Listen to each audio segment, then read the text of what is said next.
Hi there, my name is Kay Moon, and I am a Western astrologer and twin flame channel. And this is a video about the Aquarius full moon taking place on August 19th at 2:25 p.m. If you happen to be on the eastern seaboard of the United States, please check a time zone converter for your local time. What an exciting full moon! This full moon marks a pivotal change point as we move into the final season of this year. If you've been wanting to book a reading, I highly suggest you do so now. The August calendar is filling up very quickly, and we are just 1 month away from back to back eclipses in September, and we're already feeling the influence of those eclipses now. So, link to book is below at kmoonastro.com. And if you just like to support the work, you can always do that by hitting the like button, leaving a comment, subscribing to the channel. That always helps. And below the video, there's also a link to my PayPal. So if you would like to make a donation to the channel, I always appreciate that. Every little bit helps.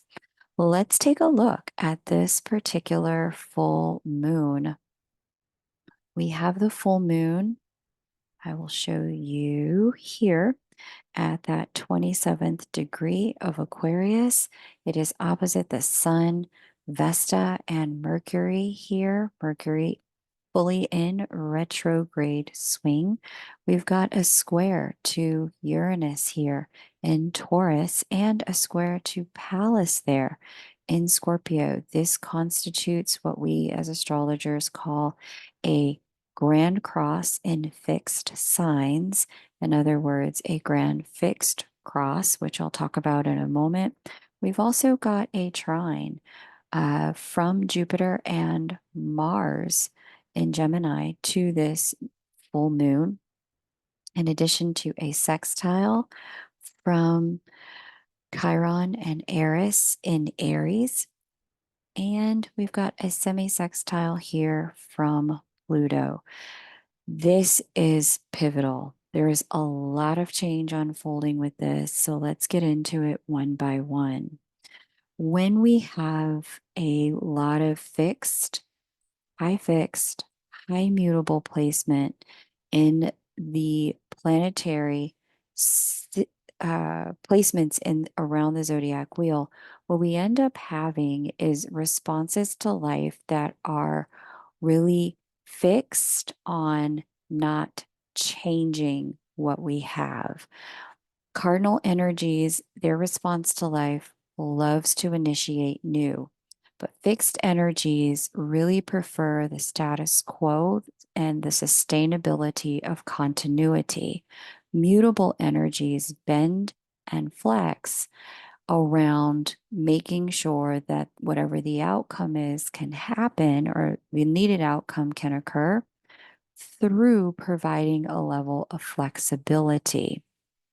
A little bit of this and a little bit of that.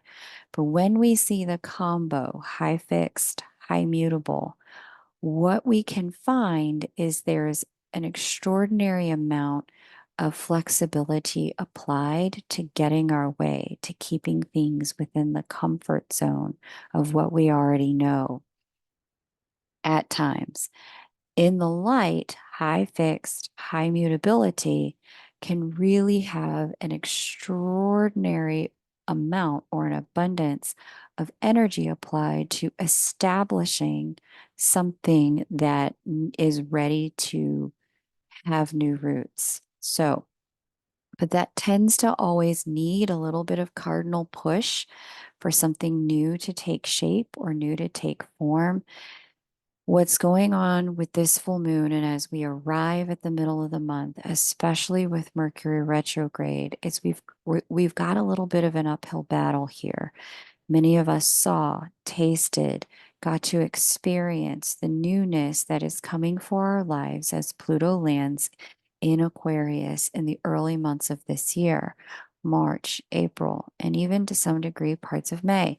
However, as we are now in the second half of this year, We are in the middle of what I would call a cleanup, a double check. Are you sure you want the new that you fought for and got a chance to experience? For many, there will be some remnant of the past, past within ourselves, past within our relationships, past within the structure of our lives that will resurface as we move into this full moon and then get into September. That begs the question, are you sure you want to move forward from here instead of staying the course with where you've been? Many of us have already been very clear about that. We've broken free. We know we want the new thing. But for those who have really struggled with maintaining the status quo and the comfort zone of it, and recognizing there's a lot of things about it that just no longer work.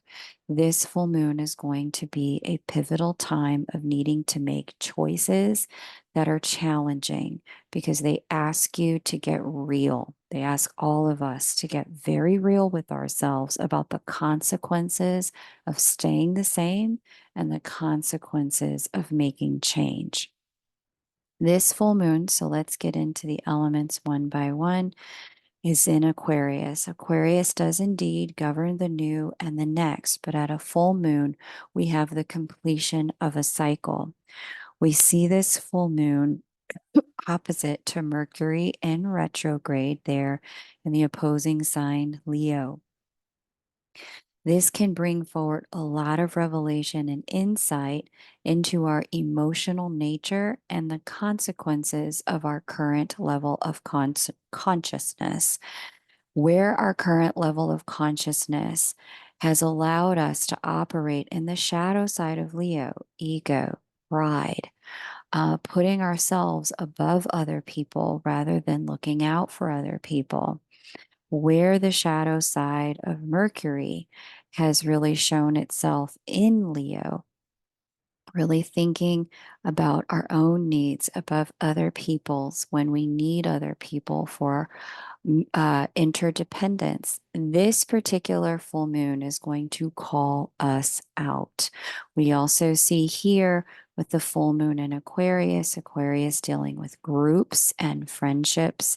We do see that for many people, this will be a time of reckoning and testing when it comes to their friendship circle and really where it is that there could be some imbalance in the way that the friendships work. We have the square to Uranus here in Taurus, and this really adds to it alongside this square from Pallas and Scorpio, what we call, again, this fixed grand cross energy. This creates extraordinary pressure and third dimensional tension between where we are and where we want to be, how it is and how we believe it should be.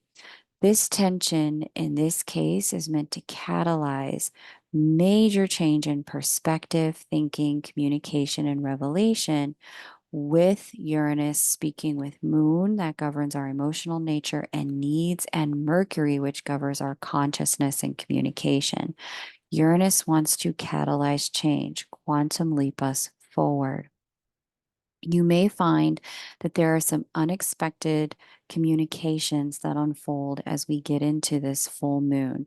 Some unexpected news, unexpected insights, and some unexpected challenges with scheduling, travel, and for a small few, mental or physical health issues, contract issues that come out of nowhere and implodes the status quo.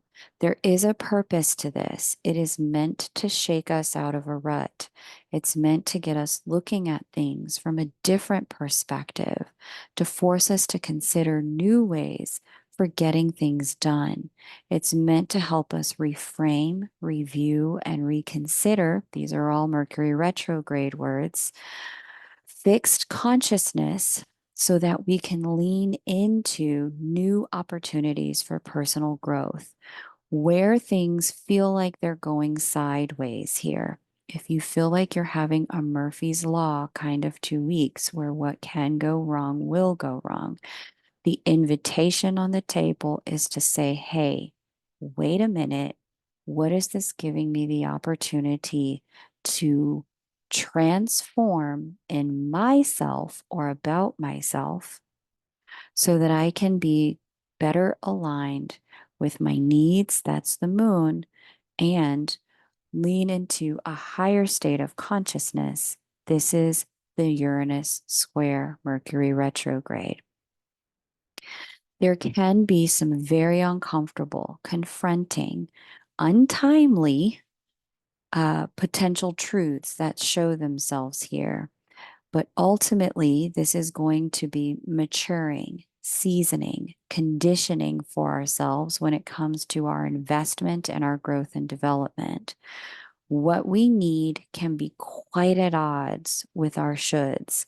And this is where we really need to put our big kit pants on and champion ourselves into our next chapter by admitting, okay, this is where I need to grow. And in some cases, this is where I've just been incorrect in my thinking or my perspective.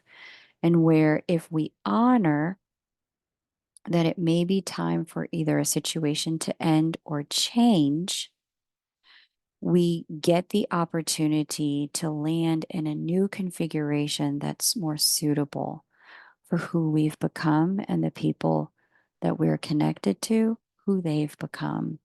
I'm going to be honest with this full moon. In some area of life, change is going to be inevitable. The path is also going to be non-linear, as Mercury has an additional square with Uranus coming up in a few weeks' time. More surprises do seem to show themselves as we get into September. So I just want to mentally prepare you for that. The best way forward is to presume no foregone conclusions, to explore things step by step, be open to differences in perspective, look for the win-win, try your best not to make anyone else wrong, but also recognize that there are certain situations at this time in our lives that may need to end so that new situations can sprout and move forward. It could be a time of testing and trial and error as we move through this ending or completion, as full moons do portend endings. And we are already under the influence of the lunar eclipse in Pisces coming up on 9/17, 17th of September. Lunar eclipses are major endings and closings, and we're already under the influence of that potential eclipse or that eclipse's potential for our lives. So understand that if something is shifting at this point, really work with it before you close it.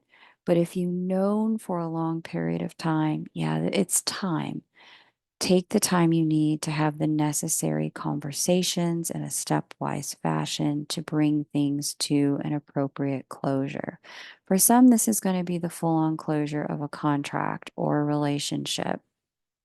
For others, this is more likely to be the closing of a way of being in a relationship or a need to renegotiate a contract so that it's more viable for all parties involved.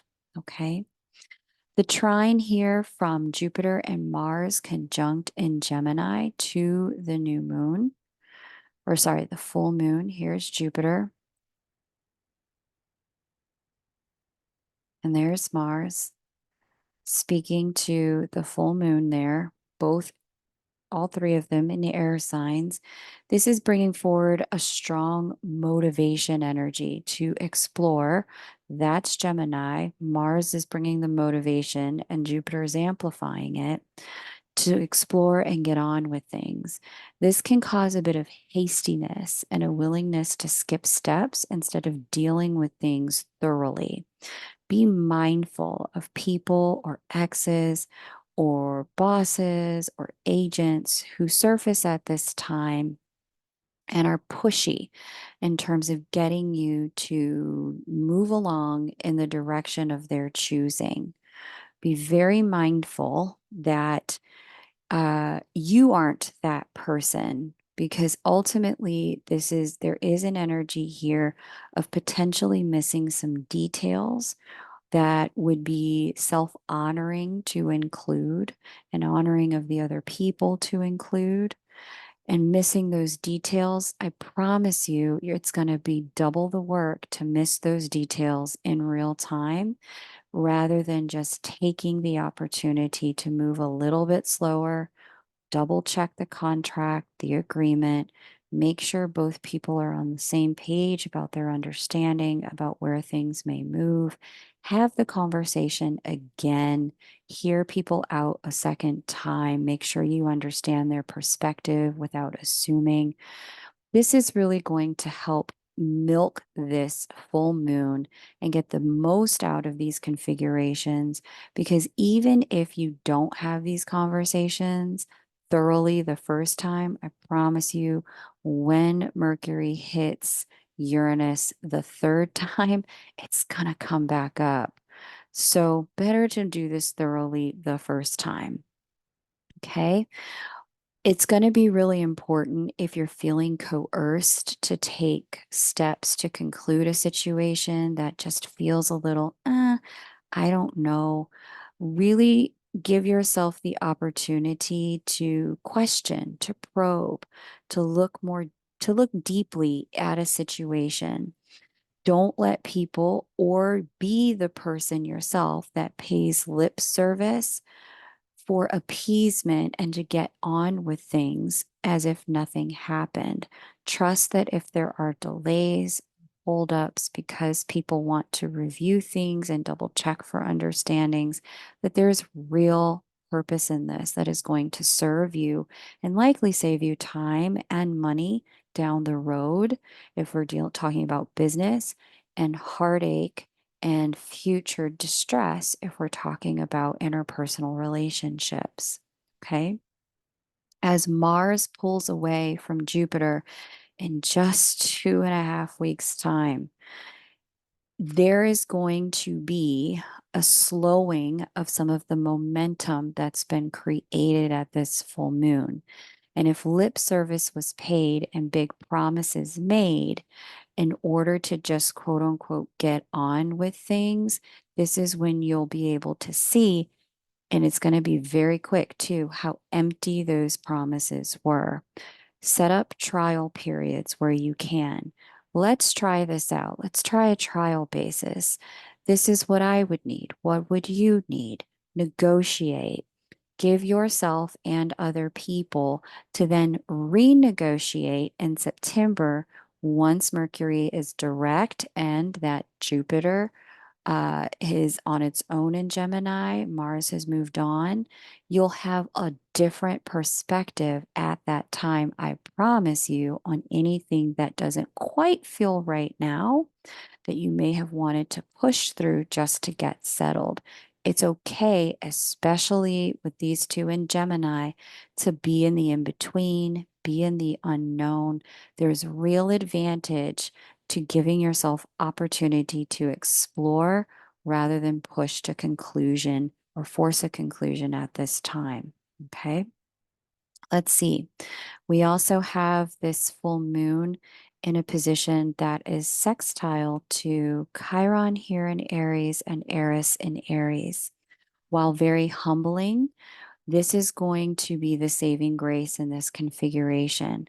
At the sextile angle, we get greater access to the light side of Chiron, and this will help us see where our wounds may be getting the best of us and how through greater self-acceptance, we can transform ourselves into a version of self that can find the solution.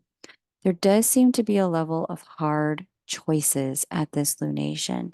Option A that stinks, and option B that is even stinkier. There's no easy pathways with grand crosses. We will all get a shift, SHIFT, a shift sandwich here. But this is good for us. It can create the growth that we need to place ourselves in situations that are more self honoring than the ones that we've been in. With a full moon in Aquarius, we're going to have a lot of clarity about who are our allies in these situations and who really is in it for themselves. There's going to be a lot of illumination about that. And that's good. We need that.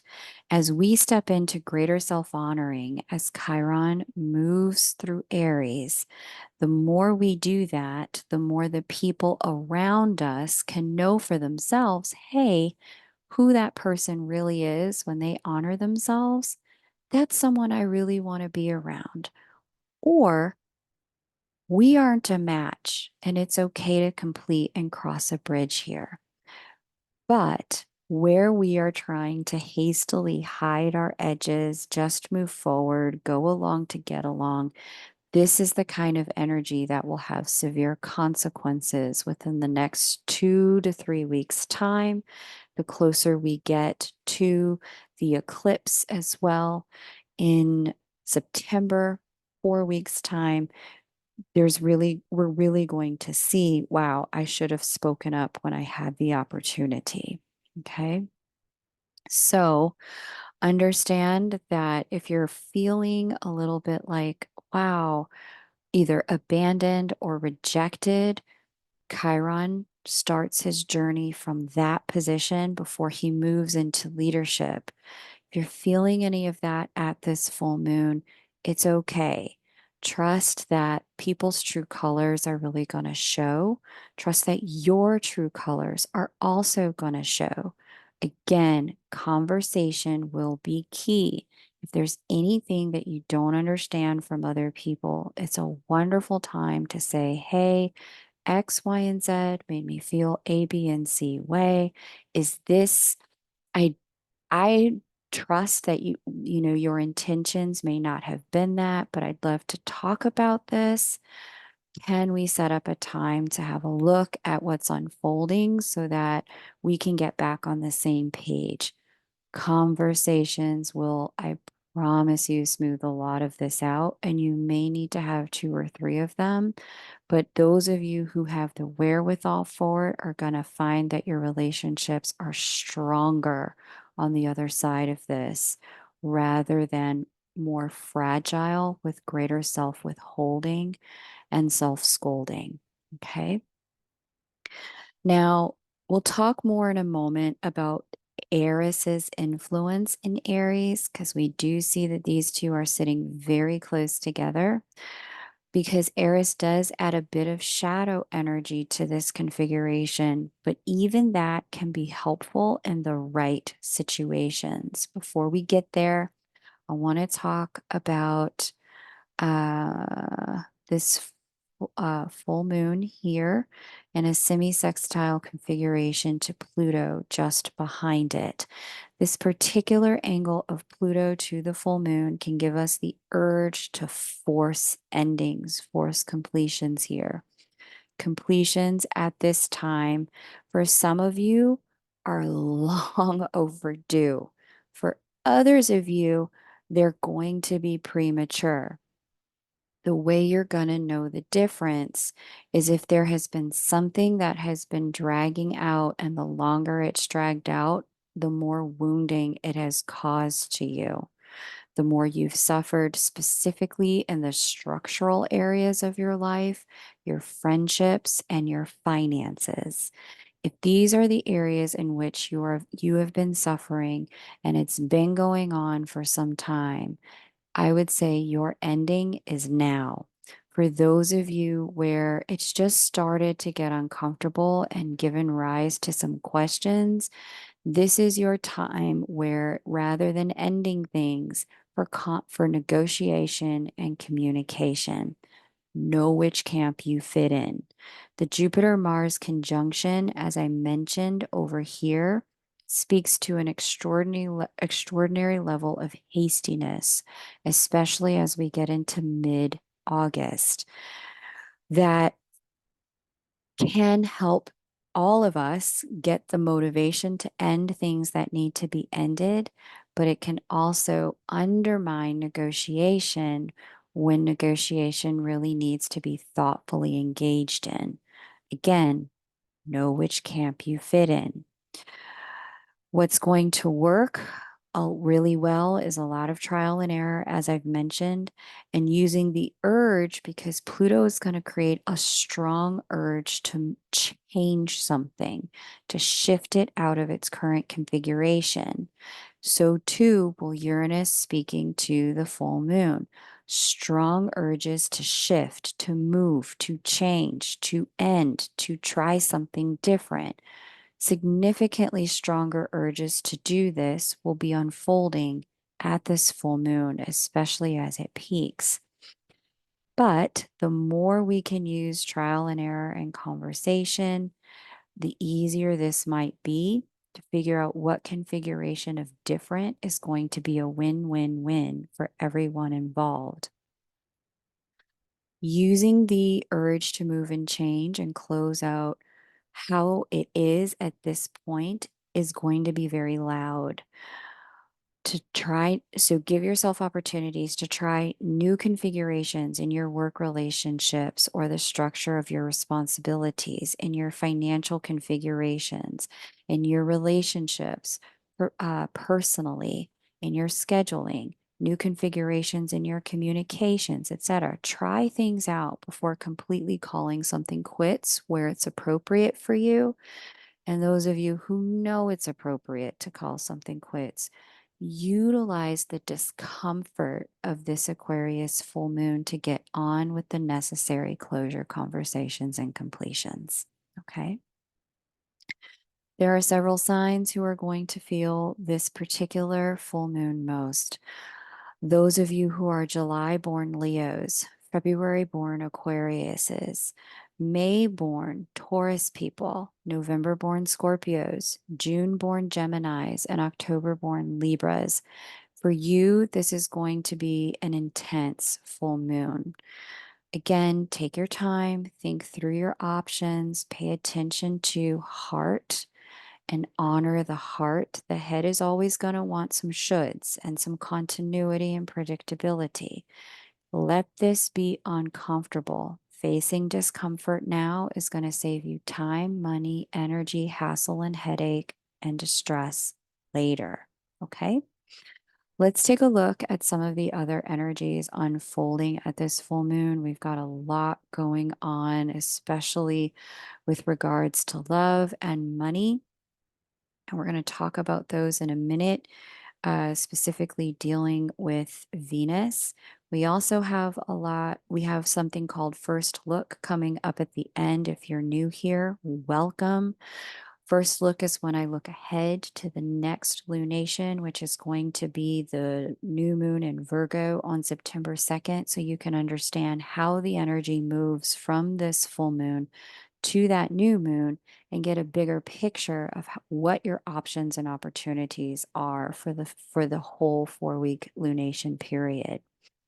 If you are already in the throes of this energy and you recognize eclipses coming are not going to make this easier, now's a great time to book a reading. The August calendar is filling quite quickly. There's a lot to unpack. If you can afford a full hour, please give it to yourself because between this full moon and the two eclipses coming, there's going to be a lot to talk about and a lot of questions to answer for you. But if 30 minutes is all you can do, definitely grab it. Give yourself the benefit of being able to look at what are the changes and how will a full moon like this and the upcoming two eclipses impact your plans and decisions. Okay.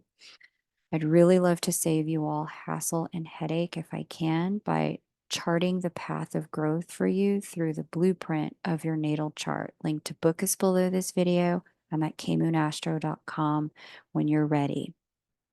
Okay. There is an energy here that it's been ongoing. It's a theme for the entirety of this year. It is Pholus and Ceres conjunct in Capricorn opposite the transiting lunar nodes. We've got North Node in Aries at 7 degrees, South Node in Libra at 7 degrees. The nodes of the moon indicate our direction of collective growth when they're in transit. With North Node in Aries, the direction of collective growth is for honoring our individuality and our individual ambitions. What's meant to be released is leaning into seeing what other people are going to do before we make our decisions. The codependency, the shadow side of Libra. Where there is a choice point is in the structures of our lives where Pholus and Ceres sit, and they're giving to us an opportunity to look and see where is there a structure in our lives. Look to the house that Capricorn governs that has become poisonous or toxic to us, that Ceres is saying it's time to conclude, it's time to end, it's time to complete. Whatever house that this is falling in this year is where there is a major growth spurt for you personally that's inviting you to release some level of something that's been entrenched in your life, has some very deep roots, that it is indeed time to uproot for the benefit of you having greater access to your ambitions and your individuality wherever Aries sits in your chart. Okay. There's a lot of wholeness at stake as we get into these early degrees of Aries with the North Node, where you have lived in structures that compromise that wholeness because you are tethered to people, and trying to figure out what they're going to do and how to support them and how to be there for them. This full moon is one of many. I've talked about this the entirety of this year. This full moon is one where we are all getting that wake up call. Sometimes you really do have to put your own oxygen mask on first. Okay. Now, let's take a look at this Venusian energy that's dealing with love and money. We've got Venus in a T square to the Jupiter Mars conjunction there in Gemini. And we also see an opposition to Saturn and Nessus there in Pisces. T squares always create a level of tension because there is a pull between the two planetary energies that are in opposition that has a fulcrum point or a mixed energy here with the planet that rests at 90 degrees to both of them. Jupiter and Mars are clear. Listen, we're here for growth, we're here for expansion. However, Saturn and Nessus say, hold your horses. Look at the details. Is this spiritually aligned? Is this spiritually true? Is this allowing me to be spiritually whole? Is this aligned with my vision? Venus here in Virgo doesn't really care about that. She wants to get down to the nitty gritty of the details. Show me the bottom line. Is the money aligned? Am I going to get my desires met? In the third dimension, the combination here can cause what feels like stuckness where you refuse to make appropriate choices. The truth in life is we're never stuck. Everything changes. Even the mountains move when the tectonic plates shift. Coastlines change their shape. In order to get the benefit of a T square and to move out of the sensation of being stuck, we have to move into the sign that's conspicuous in its omission in the mode. We have no occupation of planetary energy in late degrees of Sagittarius. This is the mutable sign that's hosting no planetary energy, unlike Virgo, Gemini, and Pisces. If we want to get the benefit of this T square at the Aquarius full moon, what we have to do for ourselves as luminary bodies hosting the same stardust that God made the stars with, He made us with. So if you want to get the benefit of this lunation's T square, what you have to do is occupy Sagittarian energy. What is Sagittarian energy? This is an invitation to stand in truth. What is the truth for you? What's the uncomfortable truth? What's the truth that you'd rather not have to face? What is the truth that you wish were not true, but is inescapable? Have faith and optimism. These are also Sagittarius's domain. Have some faith and optimism about locking into that truth, leading you to a better path in order to move forward. The undeniable truth, once embraced, will open a path forward by aligning yourself and your reality to uh, kind of your vision, your higher level for yourself. This particular period of time, though, is going to place a demand on us if we cannot lean into that truth. Unfortunately, yes, you will stay stuck. So, as I mentioned earlier, stinky choice A, stinkier choice B. Which stink can you live with? There is a shift sandwich available for all of us. Please take your order. It is what you need and what I need in order for us to get on with being in alignment with our higher paths.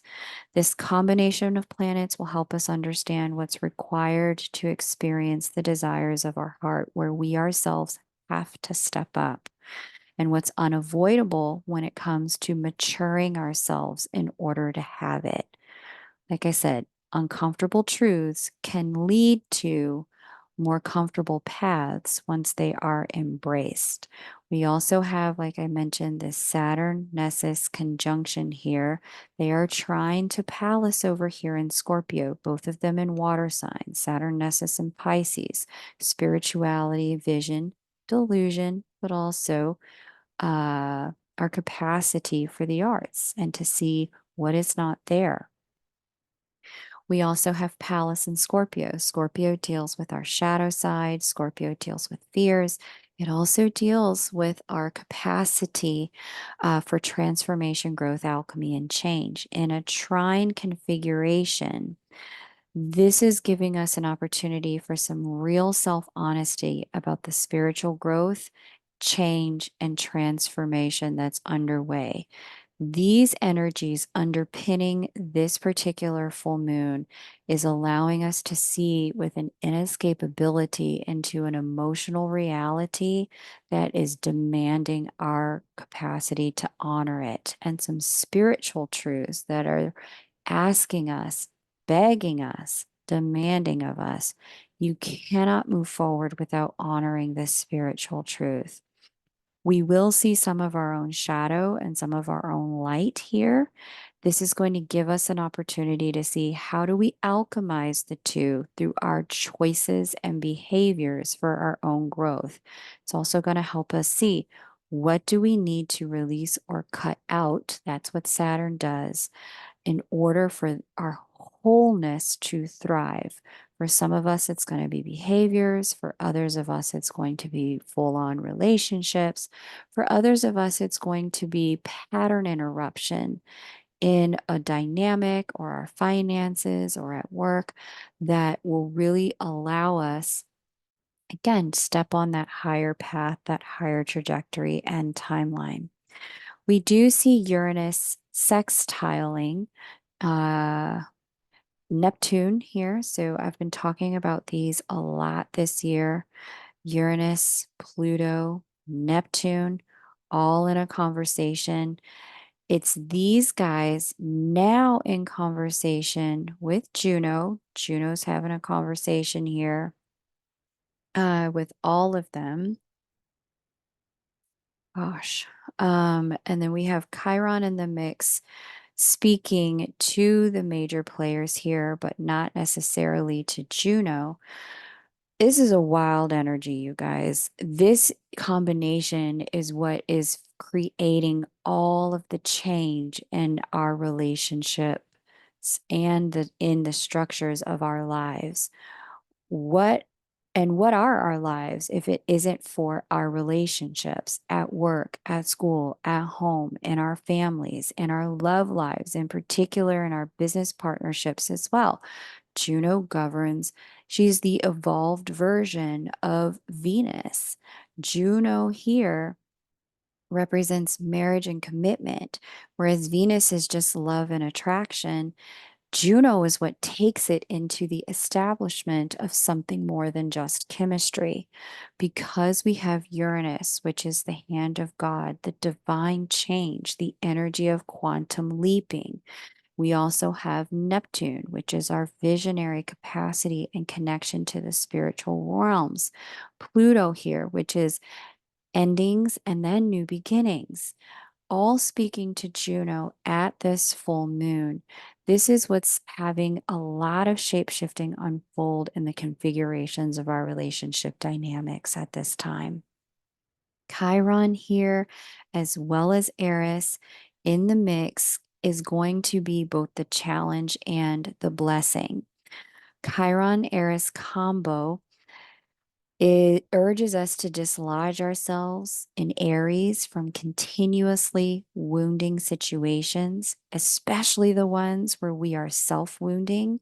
But on the other hand, it's going to be very easy to project that other people are the problem and lack the accountability required to step into the leadership that will allow us to participate in changing our lives.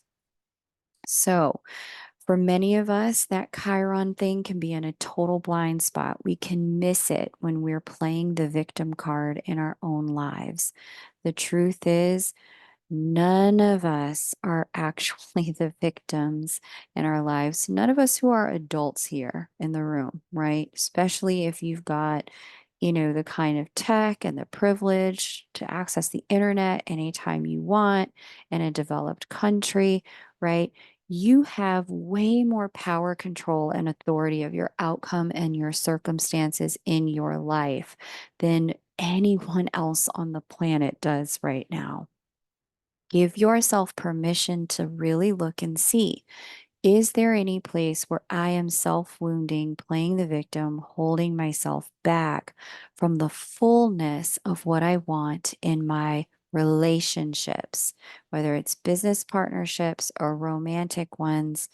This configuration is giving you the opportunity to really see, hey, no one here is holding me hostage but me. Where do I need to take greater responsibility for my ambitions and my drive? That's Aries, and take action. That's Aries, to come out of the sensation of feeling abandoned, pick myself up, own my desires, and take a new action in order to be able to get it.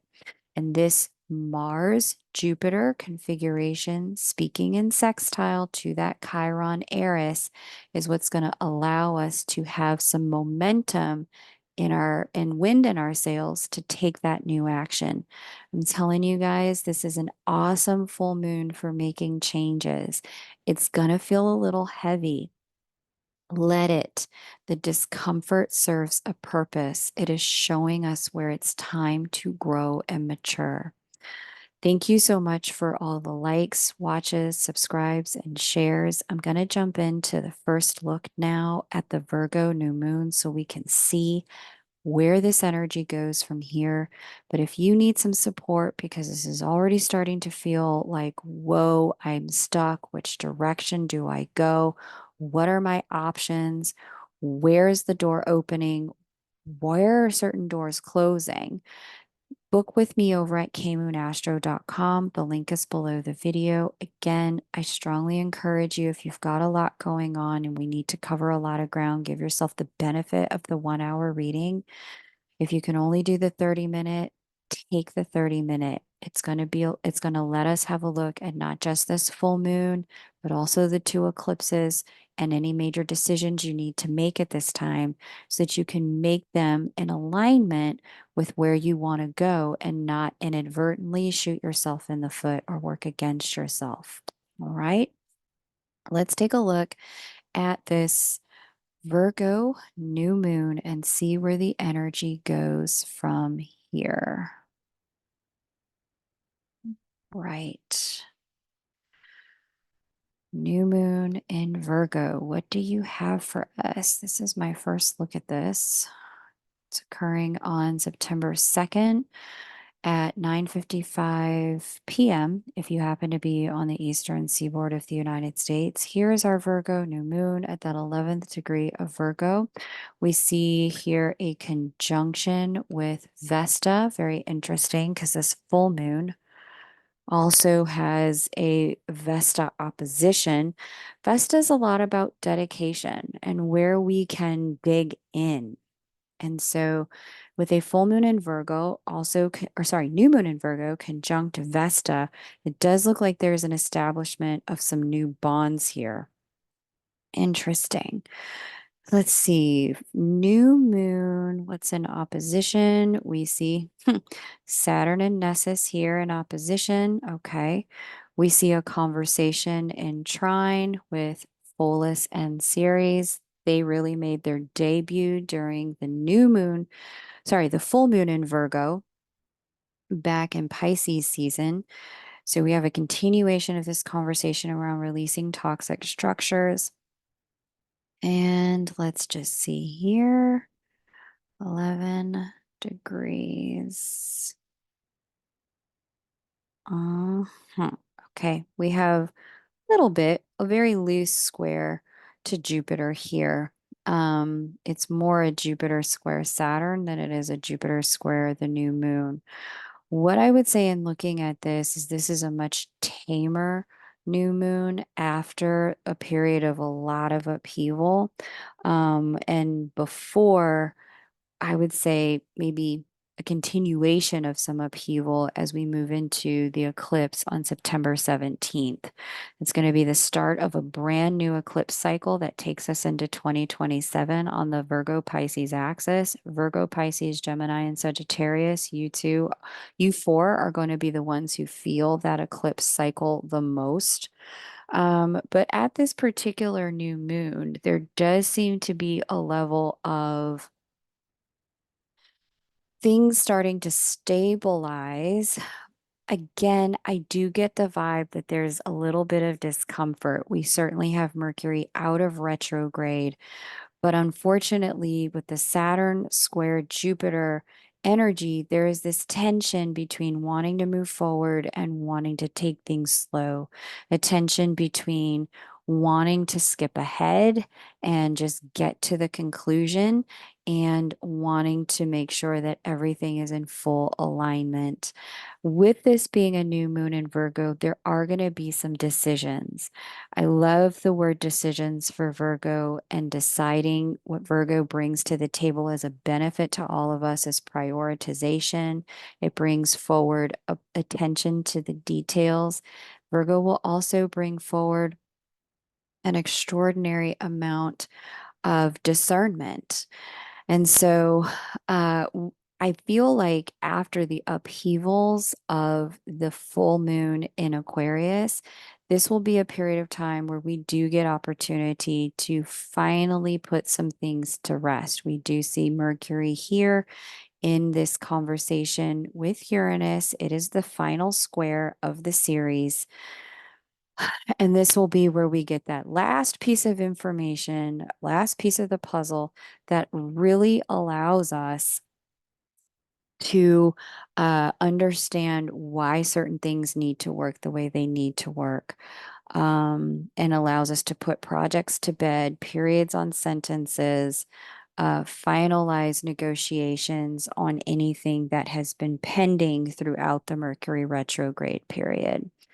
If you need any help figuring this stuff out for yourself, because you're in the midst of a lot of different decisions, home, family, school, work, money, finances, love, relationship, definitely book with me over at kmoonastro.com. I mentioned this at the last full moon, or sorry, new moon at the new moon in Leo, that we are at a period of time where we're seeing an extraordinary fork in the road. And the choices available on this path are not going to be the choices available if you take this pathway. The road from here to here, they don't intersect. So, knowing what you want, number one, and then understanding how to use the planetary energy that God's given us to navigate to get there is really going to serve you at this time. Link is below this video. Thank you so much for every like, share, and subscribe. It really helps the content circulate. It helps the algorithm tremendously and helps us get to new people who need it.